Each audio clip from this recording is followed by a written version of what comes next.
എന്താ രണ്ടുപേരും കൂടെ ജോഡിയായിട്ട് റെഡിയായി നിൽക്കണോ? എവിടേക്കാണവോ? ഇനിയിപ്പോ എവിടേക്കാണെങ്കിൽ നമുക്ക് എന്താണ്, വീട്ടിലെ കാലത്തേക്ക് ഉച്ചക്കിലേക്കുള്ള ഭക്ഷണമൊക്കെ അവള് വെച്ച് കഴിഞ്ഞില്ലേ, ഇനി പണിയൊന്നുമില്ല. ഇനിയിപ്പോ എവിടെ പോണെങ്കിലും പൊക്കോട്ടെ, നമുക്കിനി ഭക്ഷണം കഴിച്ചിട്ട് കിടന്ന് ഉറങ്ങണ പണിയല്ലേ. അവര് എവിടെ വേണമെങ്കിലും പൊക്കോട്ടെ, നമുക്കൊരു കുഴപ്പമില്ല. എന്താ മോനെ? അമ്മ, അത് ഹോസ്പിറ്റലില് ലാബില് ടെസ്റ്റിങ്ങിനും പിന്നെ സ്കാനിങ്ങിനൊക്കെ ഒരു കുട്ടി പണിക്കുണ്ടായിരുന്നില്ലേ, ആ കുട്ടി ജോലി വിട്ടു നിന്നു. അതിന് വേറെ ഒരാളെ ചേർത്താൻ വേണ്ടി നോക്കുമായിരുന്നു. പിന്നെ ഐഷുവും ബയോടെക്നോളജിയല്ലേ പഠിച്ചിട്ടുള്ളത്. പിന്നെ ഇപ്പൊ ആദ്യക്കുട്ടിനും കുറച്ച് വലുതായില്ലേ, അതായിനിപ്പോ ആ പണിക്ക് എന്തിനാ വേറെ ഒരാളെ ചേർത്തിട്ട് ഐഷു തന്നെ കുറച്ചു നേരം വന്ന് നോക്കിയാൽ മതി എന്ന് വിചാരിച്ചു. അതാ ഞാൻ ഐഷുവിനെ ഹോസ്പിറ്റലിലേക്ക് കൂട്ടിക്കൊണ്ടു പോകാൻ വേണ്ടിയിരിക്കുകയാണ്. ഇനിയിപ്പോ വേറെ ഒരാളെ ചേർത്തി അയാൾക്ക് ശമ്പളം കൂടെ കൊടുക്കണ്ടേ? അതിനേക്കാളും നല്ലത് ഇവളിനിപ്പോ വീട്ടില് പണിയൊക്കെ കഴിഞ്ഞ് കുറെ നേരം വെറുതെ ഇരിക്കണ്. ആ സമയത്ത് അവിടെ വന്ന് പണി ചെയ്യട്ടെ, അതിനെന്താ, നീ കൂട്ടിക്കൊണ്ടുപോ മോനെ. അമ്മ, ഞാൻ പോയാ വരാൻ സമയമാകും. അതുവരെ നിങ്ങൾ അമ്മൂസിനെയും അപ്പുക്കുട്ടിനെയും നോക്കുവോ? ഇതെന്താണ് നിന്റെ കെട്ടിയവള് നോക്കുവോന്ന് ചോദിക്കണേ? എന്താ എനിക്ക് രണ്ട് കുട്ടികളെ നോക്കാൻ പറ്റില്ലേ? ഞാൻ കുട്ടികളെ നോക്കിയിട്ടേ ഇല്ലേ. നിന്നെയും നിന്റെ ചേച്ചിനെയും ഞാൻ എന്താ അടുത്ത വീട്ടിൽ കൊടുത്താ വളർത്തിയത്? നിങ്ങൾ രണ്ടുപേരും ഞാനല്ലേ നോക്കിയത്? കുട്ടികളെയൊക്കെ ഞാൻ നോക്കിക്കോളാം, നിന്റെ കെട്ടിയവളെ ഒന്നും പേടിക്കണ്ടെന്ന് പറയും. അല്ലമ്മ, അത് അമ്മൂസും അപ്പൂസും കുറച്ച് കുറുമ്പല്ലേ, അതുകൊണ്ട് അവള് പറയണേ. കുട്ടികളെന്ന് പറഞ്ഞ കുറുമ്പൊക്കെ ഉള്ളതന്നെ. എന്താ നീയും നിന്റെ ചേച്ചിയും കാണിക്കാതെ കുറുമ്പാണോ നിന്റെ മക്കളെ കാണിക്കാൻ പോണേ? അതൊന്നും കുഴപ്പമില്ല, എല്ലാം ഞാൻ നോക്കിക്കോളാം, ഒന്നും പേടിക്കാതെ നിങ്ങൾ പോയിട്ട് വരും. ഇല്ലമ്മ, അത് അവര് രണ്ടുപേരെ അടുത്തേ ഇരുന്ന് നോക്കണം. കുറച്ചു നേരം ഒറ്റയ്ക്കാക്കിട്ട് അപ്പുറത്ത് പോയി കഴിഞ്ഞാൽ എന്തെങ്കിലും കാട്ടിക്കൂട്ടും, അതുകൊണ്ടാണ് ഞാൻ പറയണേ. അതൊക്കെ എനിക്കറിയാം, ഞാൻ എത്ര കുട്ടികളെ നോക്കിയിട്ടുണ്ട്. കുട്ടികളെ നോക്കണതിന് നിന്റെ കെട്ടിയവളെ എനിക്ക് വന്ന് പഠിപ്പിക്കണ്ട, എനിക്ക് നോക്കാൻ അറിയാം, ഞാൻ നോക്കിക്കോളാം. നിങ്ങൾ സമാധാനത്തിൽ പോയിട്ട് വരും. എടി ഐഷു, അതല്ലേ അമ്മൂസിനെയും അപ്പൂസിനെ അമ്മ നോക്കാന്ന് പറയണേ, അതൊക്കെ അമ്മ നോക്കും. നീ വാ, നമുക്ക് ഹോസ്പിറ്റലിൽ പോവാ, സമയമായി. ശരി ശിവേട്ടാ. ശരി അമ്മേ, നിങ്ങൾ കുട്ടികളെ നോക്കിക്കോളി, ഞങ്ങൾ പോയിട്ട് വൈകിട്ട് വരാം. ശരി മോനെ, പോയിട്ട് വരും.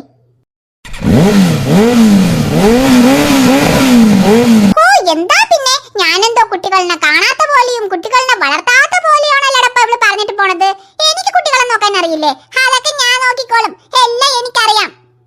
രണ്ടുപേരെ ഒരു റൂമിലാക്കി അതുങ്ങൾക്ക് വേണ്ട കളിപ്പാട്ടങ്ങളൊക്കെ അങ്ങ് ഇട്ട് കൊടുത്താ അതുകൾ നമ്മൾ ശല്യം ചെയ്യാതെ മിണ്ടാതെ ഇരുന്ന് കളിക്കും. പിന്നെ നമ്മൾ സുഖമായിട്ട് കിടന്നു ഉറങ്ങാം.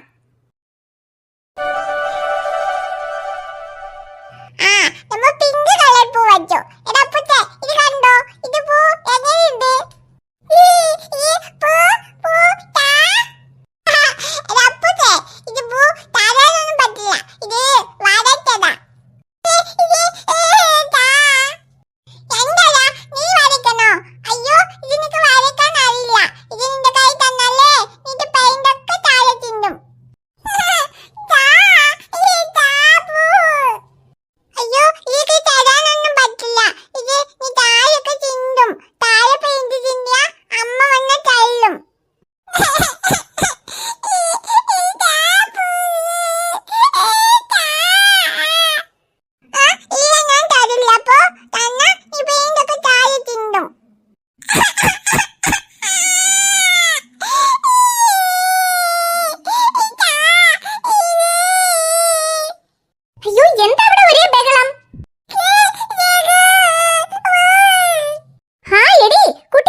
ശരി ശരി, അപ്പുകുട്ടി പെയിന്റ് വെച്ച് കളിക്കിട്ടോ. എടി കുള്ളി പാറു, നിന്റെ അച്ഛനും അമ്മയും ഹോസ്പിറ്റലിൽ പോയിരിക്കുക. വരാൻ കുറച്ച് സമയമാകും. അതുവരെ നിന്റെ അനിയനെ നോക്കിയിട്ട് അവന്റെ കൂടെ പിണങ്ങാതെ അവനെ കരയിപ്പിക്കാതെ രണ്ടുപേരും മിണ്ടാതെ കളിക്കണം. എനിക്ക് ഒരുമാതിരി തലവേദനയായിട്ടുണ്ട്. ഞാൻ പോയി കുറച്ചു നേരം കിടന്ന് ഉറങ്ങട്ടെ. അവനെ നോക്കിക്കോ. ശരി അച്ഛമ്മേ. ഓ, കാലത്ത് കുളിച്ചു ഭക്ഷണം കഴിച്ചാൽ എന്തുമാതിരി ഉറക്കമാ വരുന്നേ. ഇനി ഒരു 2 മണി വരെ അങ്ങ് സുഖമായി കിടന്ന് ഉറങ്ങി എണീറ്റ് അതന്നെ സമാധാനം. 2 മണിക്ക് എണീറ്റ് പിന്നെ ഭക്ഷണം കഴിച്ചിട്ട് പിന്നെ വീണ്ടും കിടന്ന് ഉറങ്ങണം.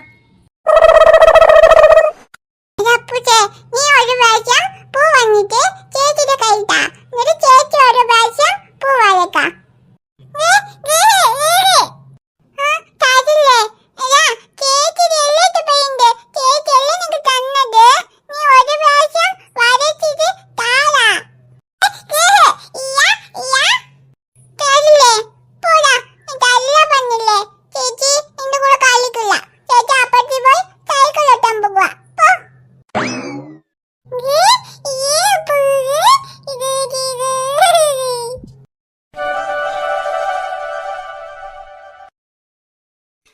നല്ല വയറ് നിറച്ച് കഴിച്ചു. ഭക്ഷണം കഴിച്ചതും ഉറക്കം എവിടെ തന്നെ വരുന്നെന്നറിയില്ല. നല്ല ഉറക്കം വരുന്നുണ്ട്. ഇനി ശിവനും മരുമകളും വരെ വൈകുന്നേരം ആകും. അതുവരെ എന്താ പണി? ഇപ്പൊ നന്നായി കിടന്ന് ഉറങ്ങി ഒരു 2 മണിക്ക് എണീറ്റ് പിന്നെയും വയറ് നിറച്ച് ഭക്ഷണം കഴിച്ചാൽ പിന്നെ നല്ല ഉറക്കം വരും. പിന്നെയും കിടന്ന് കുറച്ചു നേരം ഉറങ്ങണം. ഭക്ഷണം കഴിച്ച് കാറ്റും കൊണ്ട് കിടന്ന് ഉറങ്ങാൻ എന്താ ഒരു സുഖം.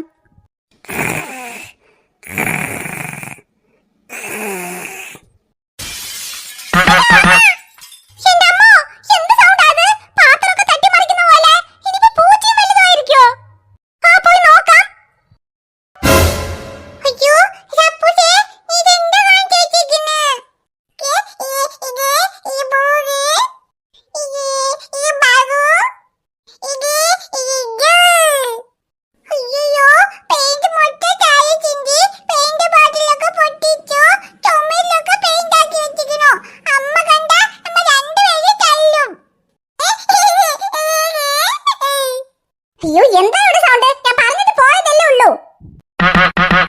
അയ്യോ അയ്യോ അയ്യോ, ഇതെന്താ കോലം? വീട്ടിൽ എന്താ കാണിച്ചു വെച്ചിരിക്കുന്നത് രണ്ടും കൂടെ? ചെടി കുള്ളി പാറു, ഞാൻ നിനക്കൊണ്ട് പറഞ്ഞിട്ടല്ലേ പോയത് ഒരു കേടും കാണിക്കാതെ മിണ്ടാതെ കളിക്കണമെന്ന്. വീട്ടിൽ എന്ത് കോലം കാണിച്ചു വെച്ചിരിക്കണേ? അയ്യോ അച്ഛമ്മ, ഞാനൊന്നും ചെയ്തിട്ടില്ല. അപ്പൂജാനൊക്കെ ചെയ്തത്. ഞാന് അപ്പത്ത് പോയി സൈക്കിൾ ഓടിക്കുകയായിരുന്നു. ചെടി, ഞാൻ നിനക്കൊണ്ട് പറഞ്ഞിട്ടല്ലേ പോയത് അവനെ നോക്കാൻ. അവനെ നോക്കാതെ നീ അപ്പത്ത് പോയി സൈക്കിൾ ഓടിക്കുകയായിരുന്നു. അതെ, അവൻ എനിക്ക് പെയിന്റ് തരില്ല പറഞ്ഞു. അതാ ഞാൻ അപ്പുറത്ത് പോയി സൈക്കിൾ ഓടിച്ചത്. ഞാൻ നിങ്ങളെക്കൊണ്ട് നേരത്തെ പറഞ്ഞില്ലേ, ഇത് പെയിന്റ് അവന്റെ കൈ കൊടുത്താ അവൻ താഴെയൊക്കെ ചിന്തും ചുമരിലൊക്കെ ആക്കുന്ന. നിങ്ങളാണ് കേൾക്കാതെ പെയിന്റ് അവന്റെ കൈ കൊടുക്കാൻ പറഞ്ഞത്.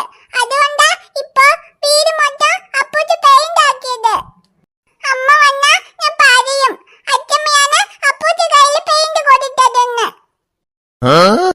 അയ്യോ, ഈ കുട്ടി കാന്താരി, ഞാനാണ് ഇവന്റെ കയ്യിൽ പെയിന്റ് കൊടുത്തെന്ന് ഇവളുടെ അമ്മനെ കൊണ്ട് പറഞ്ഞാ അവൾ എന്നെ ഒരു വഴിയാക്കുമല്ലോ. വീട് മൊത്തം പെയിന്റ്, ചുമരൊക്കെ പെയിന്റ്, ഇവന്റെ മേലെയൊക്കെ പെയിന്റ്. ഇത് കണ്ട അവൾക്ക് ഭ്രാന്ത് പിടിക്കുമല്ലോ.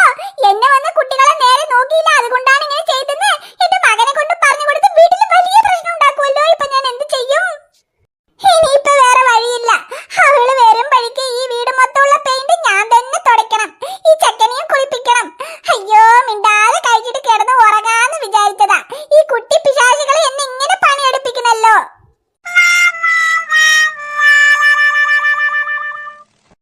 ഹായ് ഫ്രണ്ട്സ്, ഈ വീഡിയോ നിങ്ങൾക്ക് ഇഷ്ടപ്പെട്ടാൽ മറക്കാതെ വീഡിയോയിലേക്ക് ഒരു ലൈക്ക് ഇടണം. വീഡിയോ എങ്ങനെയുണ്ടെന്ന് മറക്കാതെ കമന്റ്സിൽ പറയണം. വീഡിയോനെ നിങ്ങളുടെ ഫ്രണ്ട്സിനും ഫാമിലിക്കും ഷെയർ ചെയ്ത് കൊടുക്കണം. ചാനൽ ഇനിയും നിങ്ങൾ സബ്സ്ക്രൈബ് ചെയ്യാതെ കാണുവാണെങ്കിൽ ചാനൽ ഒന്ന് സബ്സ്ക്രൈബ് ചെയ്തിട്ട് കാണണം. റിയ കുട്ടി നിങ്ങളെ കാണാൻ നാളെ വരാം ട്ടോ. ബൈ.